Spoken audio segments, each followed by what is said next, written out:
ensi evamu abasajja abagundivu nga bapalaso wano.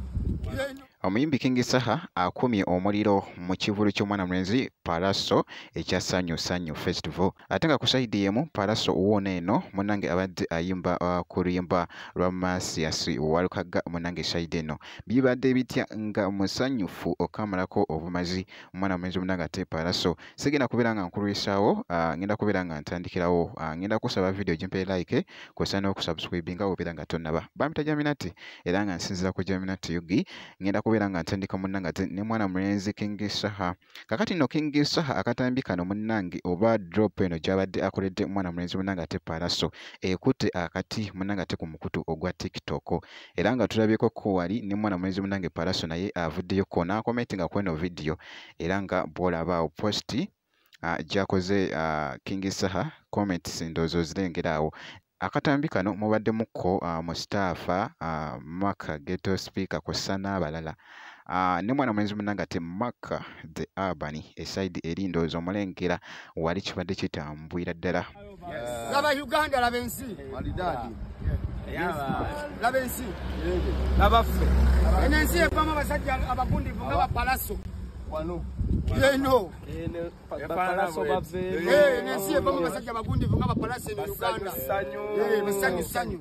Abina musanvu Mei tugenda kubeerawo. Cricket over musanyu festival. Palaso tolanga nnyo tujja olwedde. Kati ekintu kimu Palaso already confirmed. Twogere kimu Palaso. Palaso yekka. Wali kirala. Palaso byabanene edition. Byabanene. Palaso. Engejali kanyamanda. Yes, sire. Representing for Palaso 17th May. Tuja.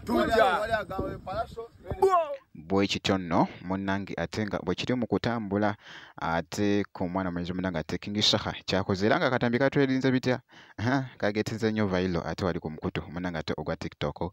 Kati kankugyeko ate nkutegeezeko eruuyi eno mwana mulenzi munnange Palaso era wuuno ku luyimba lwa Masias Walukaga tukakasize wayi natugamba nti nno bannange oluyimba luno lumonyoomera okuzaama wali mwana mulenzi munnange ate Palaso nasooka n'atuyimbira mu cows line wali kibadde kiriya nnyo bambi ate mwana mulenzi munnange ate Palaso era nga kabadde kagetinga ate nako vailo wali ku mukutu munnange ate ogwa TikTok kibadde kitambwira ddala bulungi nnyo. Kansooke nkakuwe ate Masawo nkomewo.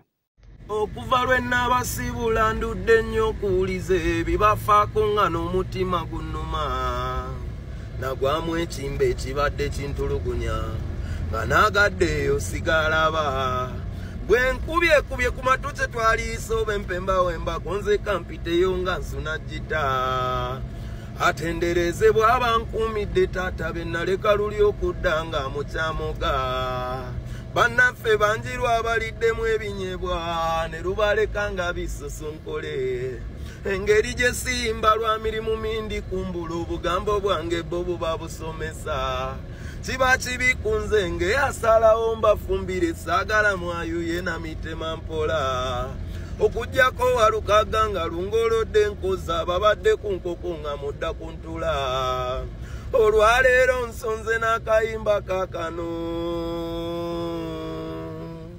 Bwe kityo nno munnange ate bwe kitambudde esaide yo era nga bwe nti bwenkyekize ku bantu bano wali Palaso kw'ossa ne mwana mulenzi munnange ate King Saha ngenda kubeera nga nkomawo ate mu maaso eyo katono kakasa nti no subscribinga kw'ossa ate n'okulayikinga video wali muganda wange kibeera kitambudde ddala bulungi nnyo ngenda kubeera nga nkomawo ate mu maaso eyo n'ebirala.